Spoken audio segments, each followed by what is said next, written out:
Hey guys, I'm MICHAELJOSH, your gadget matchmaker, helping you find the right device to match your needs. It's October 8, 2021. Officially today, the OLED Nintendo Switch goes on sale. Unfortunately, like a doofus, I forgot to pre-order, and as you would know, it's impossible to find one online. Thankfully, I live in New York. There's a Nintendo store, and we've been in line for about an hour now so that we can pick one up and get on with this video.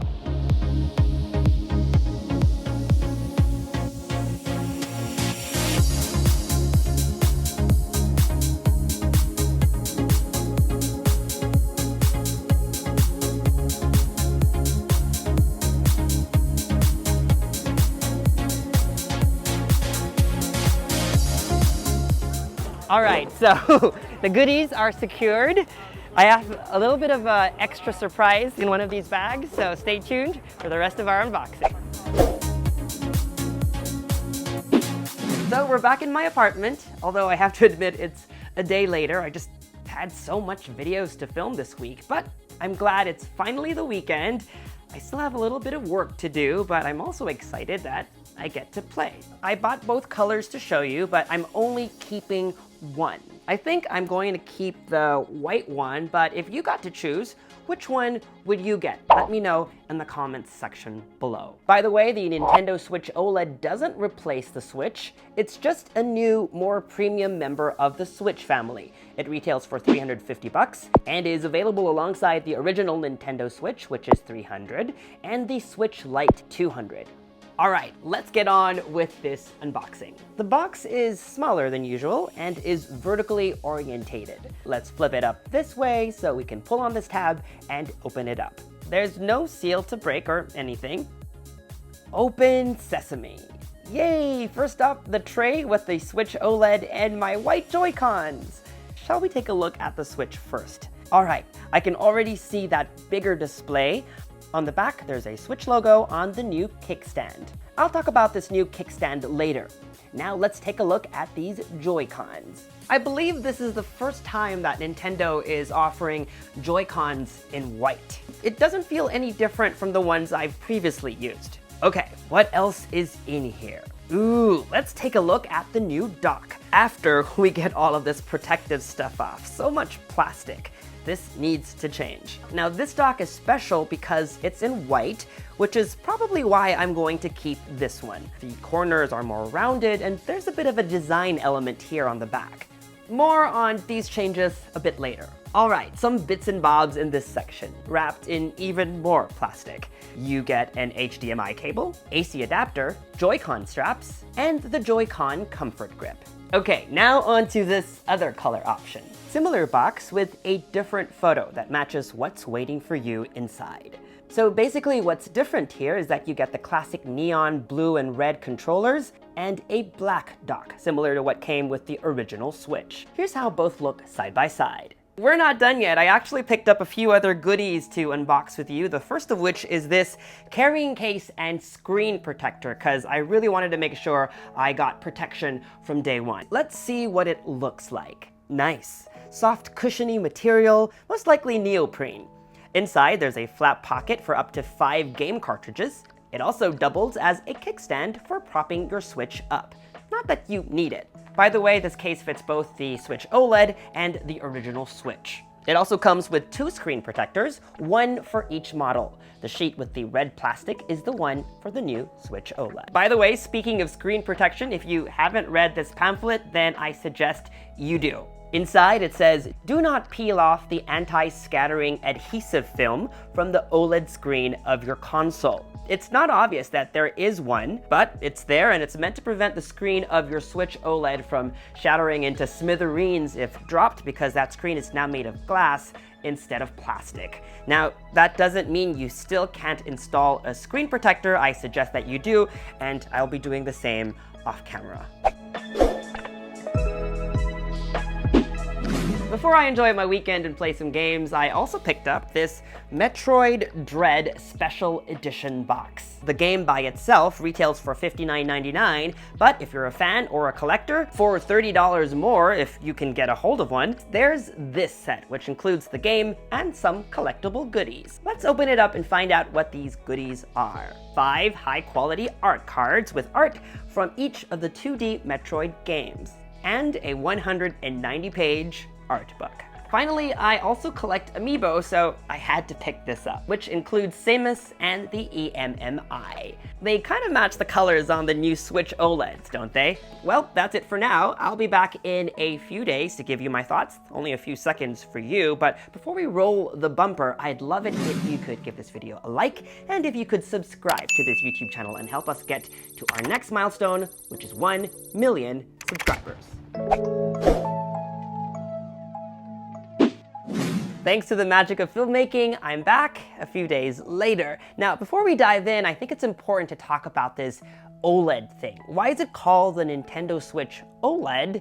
And why should that be a reason for you to go out and buy one? OLED is a kind of display technology that's different and better than LCD. OLED screens are known for true blacks, richer contrast, and more vibrancy overall. These days, it's the display of choice for top-of-the-line smartphones and the same tech that's used on some of the best TVs out there. That's the same kind of display panel found on this new Nintendo Switch. That just means games, especially those with detailed graphics, are going to look great, and the experience more enjoyable visually. Whether it's hunting for Pokemon inside the Galar Mine in Pokemon Sword, running through tall blades of grass in Breath of the Wild, or blowing out my birthday candles on Animal Crossing New Horizons, I definitely noticed an improvement. Now, apart from being better, the display on the Switch OLED is also bigger.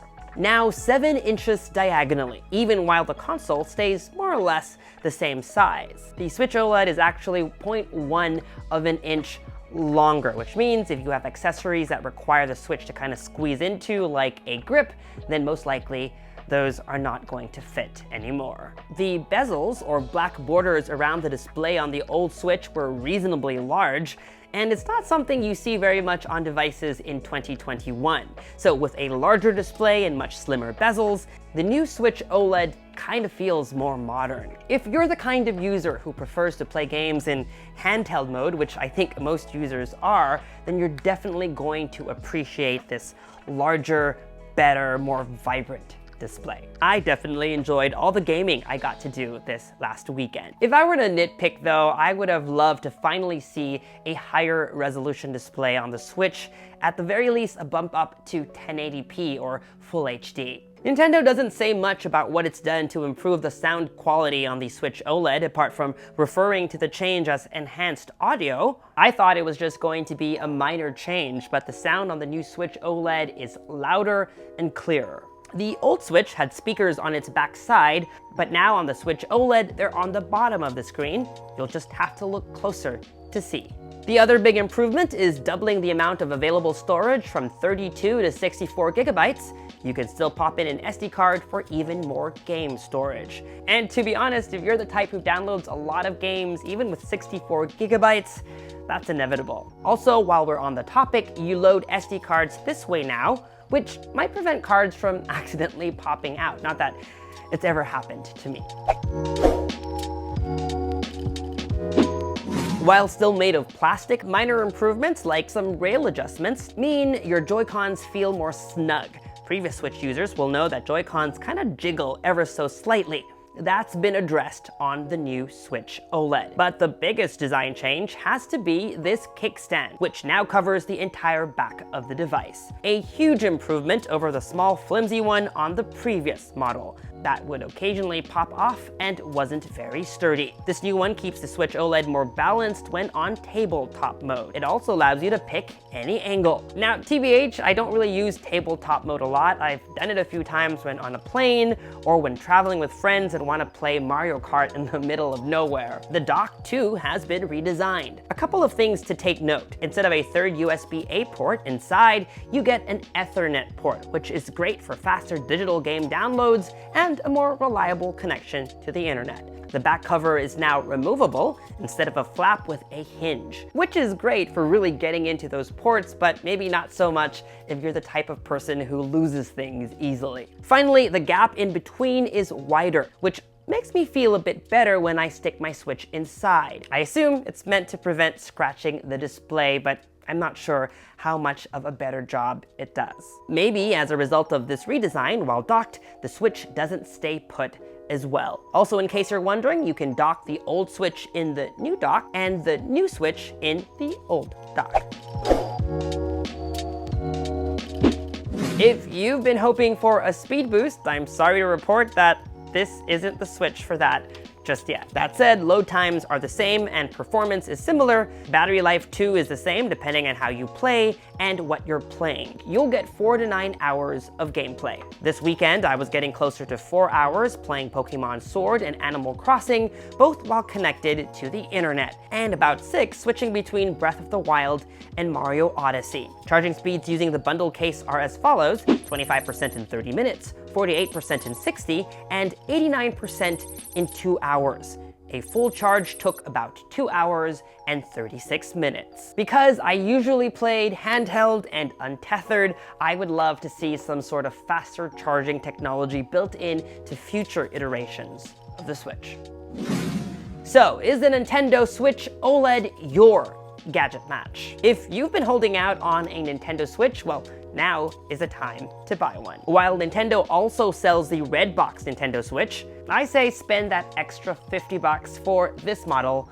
You won't regret it. It's easily a more refined Switch and one that deserves the GadgetMatch seal of approval. If you already own the 2019 Switch, do you really need to upgrade to this new one? Because as great as it is, I find it really hard to recommend to you. Maybe wait it out and see if Nintendo does release a Nintendo Switch Pro sometime soon. Especially if you use your Switch as a console, with it almost always plugged into a TV. If you're a hardcore gamer who always plays in handheld mode, you will like this upgrade. Splurge if you must. Finally, if you're like me and you purchased the original Switch back in 2017 or 2018 and are itching to get this new one, TBH, I still don't think you need to buy this new one. But you're really going to enjoy playing on this larger, more vibrant screen. It's really reminded me why I love the Switch so much. It's because I can play my favorite games on my TV like a regular console, but when I need to, I can also take it with me on the go, be it on a train, on a holiday, in the park, or maybe an afternoon on my patio. And that was our Nintendo Switch OLED unboxing and review. If you'd like to see more content like this, subscribe to our YouTube channel and hit that bell icon so that you get notified as soon as we upload new videos. Follow me on social media for all the behind the scenes fun stuff, and for news and updates, make GadgetMatch.com your daily habit. Until the next video, I'm MICHAELJOSH. Thanks for dropping by.